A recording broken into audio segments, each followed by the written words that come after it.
Your phone buzzes at 6:58 a.m., and before you've even opened your eyes, you already know it's bad news, because good news has never once arrived before 9 a.m. in the 11 months you've been doing this.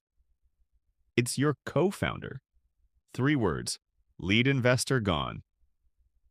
You read it 4 times before the words rearrange themselves into something you can actually process. And by the time you're sitting upright in bed, your hands are shaking so badly you have to set the phone down on the mattress just to type back. This is the moment you'll replay for the rest of your life, the morning it almost ended. But to understand how close you came, you have to go back 5 months to the night you were sure it was already over. It's 11:47 p.m. on a Tuesday in Austin, and you are refreshing your inbox for the fourth time in 6 minutes. Nothing. Same as the last 300 times. Your laptop fan is louder than it should be, your third cup of coffee has gone cold on the desk next to a stack of unopened mail, and somewhere in the apartment below you, someone is playing music you can't quite place. You close the inbox tab. You open it again. This is the ritual now. 6 months earlier, you'd quit a comfortable product manager job to build an AI startup that helps small manufacturers predict equipment failure before it happens. A stamping press that's about to seize, a conveyor motor 2 weeks from burning out. The kind of failure that used to cost a shop owner a week of downtime and now shows up as a yellow warning in your dashboard 3 days early. You believed in it then. You still believe in it now, mostly at 2 a.m., when belief is the only fuel left in the tank. But belief doesn't pay AWS bills, and it definitely doesn't pay the 2 contractors you owe for last month. You have sent 211 cold emails to venture capitalists. You know the number because you keep a spreadsheet, and the spreadsheet has become something close to a confession booth. 211 emails, 6 replies, 0 meetings that went anywhere. One VC took an actual call with you. 45 minutes, sharp questions, seemed genuinely interested. Then went dark for 3 weeks before a 2-line rejection landed in your inbox on a Friday at 5:58 p.m., the unofficial dumping hour for bad news and venture capital you'd later learn. Another fund got you all the way to a partner meeting, the holy grail you'd read about in every founder blog, and then rejected you with the phrase, "not enough conviction from the full team," which you turned over in your head for a week trying to figure out what it actually meant. You applied to 4 accelerators. 2 rejected you in the first round. 1 never responded at all. The fourth put you on a wait list that has felt, for 3 months now, like a waiting room with no doctor. Last weekend, you drove 2 hours to a startup seminar in a hotel conference room that smelled like carpet cleaner and instant coffee. A panel of investors sat on folding chairs under fluorescent lights and told a room of 200 exhausted founders the same 4 things. Build in public, get warm intros, show traction. Don't waste anyone's time with a cold email. You sat in the third row taking notes you didn't need because you had already tried every single one of those things. You just hadn't made them work yet. On the drive home somewhere past Waco, you actually laughed out loud, alone in the car, at how ridiculous it was to pay $90 to hear a stranger describe your own failed strategy back to you like it was breaking news. You think about quitting more often than you'd admit to anyone. Not the company itself. You still believe in the product, still believe that a machine shop owner in Dayton deserves to know his stamping press is about to fail before it costs him a week of downtime. What you think about quitting is the chase, the performance of it, writing yet another cold email that begins with, "I know you're busy," to a person who will never read past the subject line. You've started to wonder if the whole game is rigged for people who already know someone, and you are undeniably someone who doesn't. Here's what you do have: a product that runs. 11 paying customers, mostly small machine shops in Ohio and Texas, who found you through word of mouth. 11 customers who log in every week, who send you feature requests, who once memorably called you on a Sunday because a sensor reading looked off and they trusted your software enough to want your opinion before their own engineers. That trust is real. It just isn't visible to anyone outside your customer list, and visibility is the whole problem. You have $14,000 left in the business account. Payroll for your 2 contractors is due in 9 days. You do the math the way you've done it every night for a month, and the math still doesn't work. So you do something almost embarrassingly simple. You open LinkedIn, and instead of another polished announcement, you write about the sensor call. The Sunday one. You write about what it actually feels like to be the only person a small business owner trusts with his equipment at 9 p.m. on a weekend, and how that trust is worth more to you right now than any check.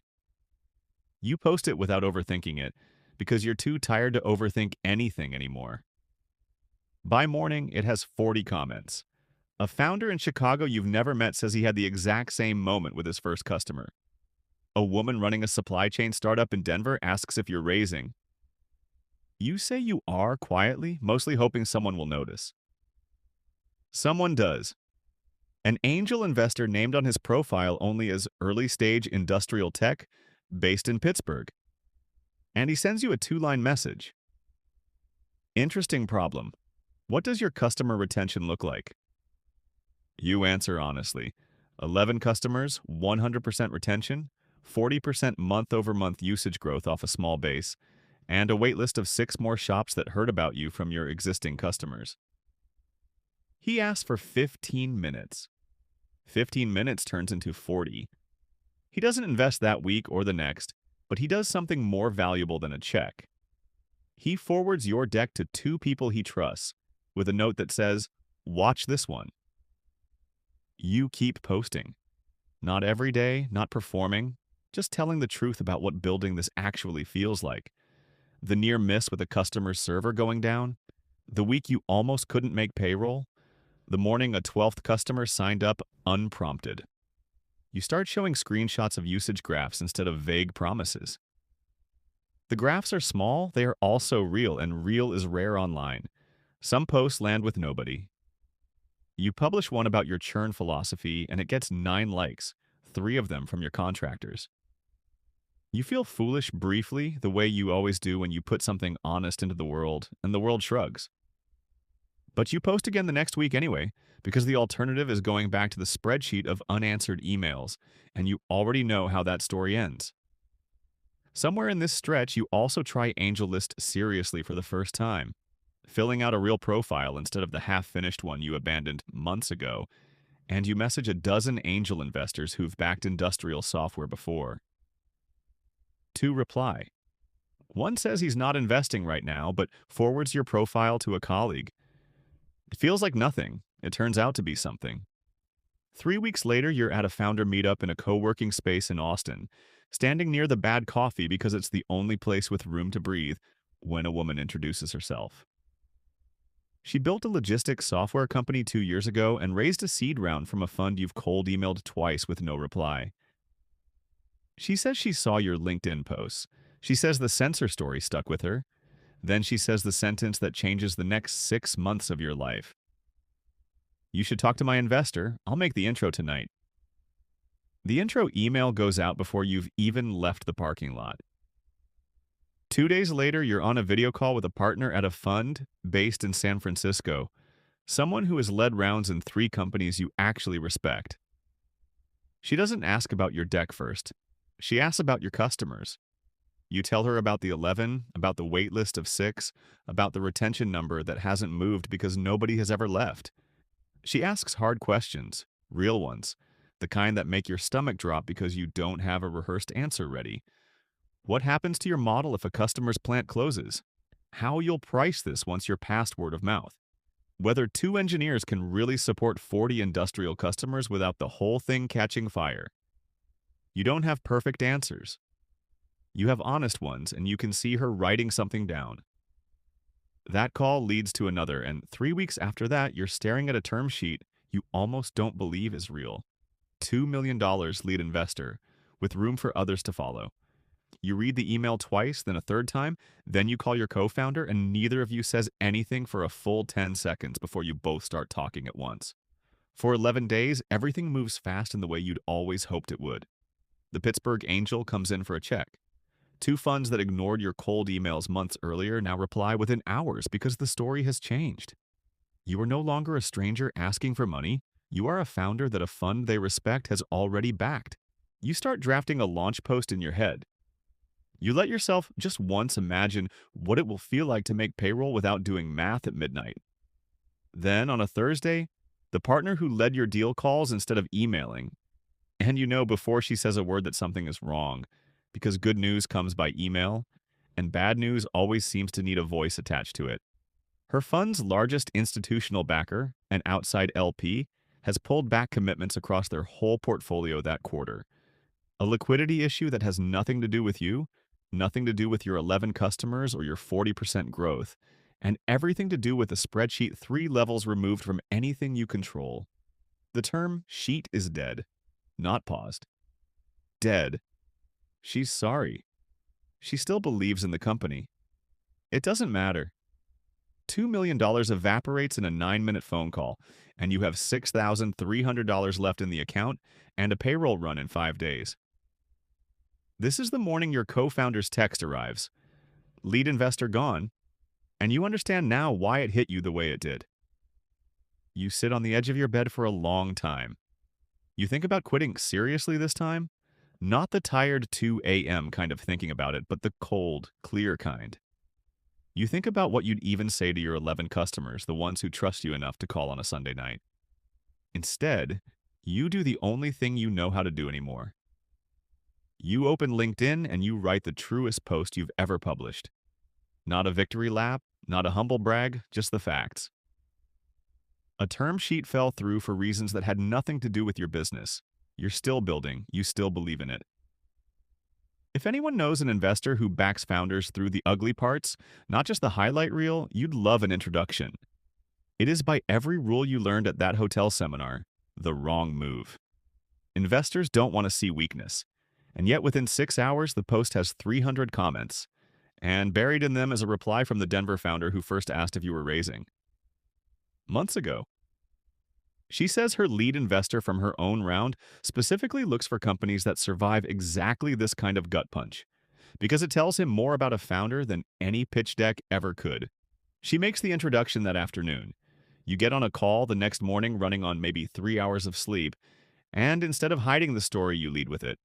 You tell him about the LP pullback, the 5 days until payroll, the 11 customers who have no idea how close this all came to falling apart. He listens without interrupting, and when you're done, he says something you didn't expect. That's the most useful due diligence I've gotten all week. 2 days later, his fund wires a bridge in enough to make payroll and buy you 60 more days, while his team runs full diligence on a much larger check. Over the following 7 weeks, the round rebuilds itself on steadier ground.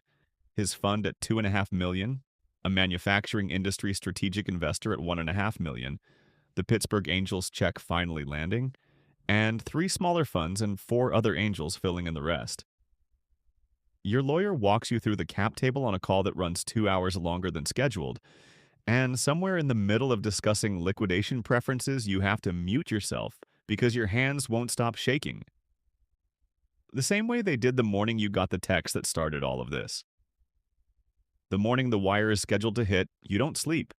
You're back at the same desk where you refreshed your inbox at 11:47 p.m.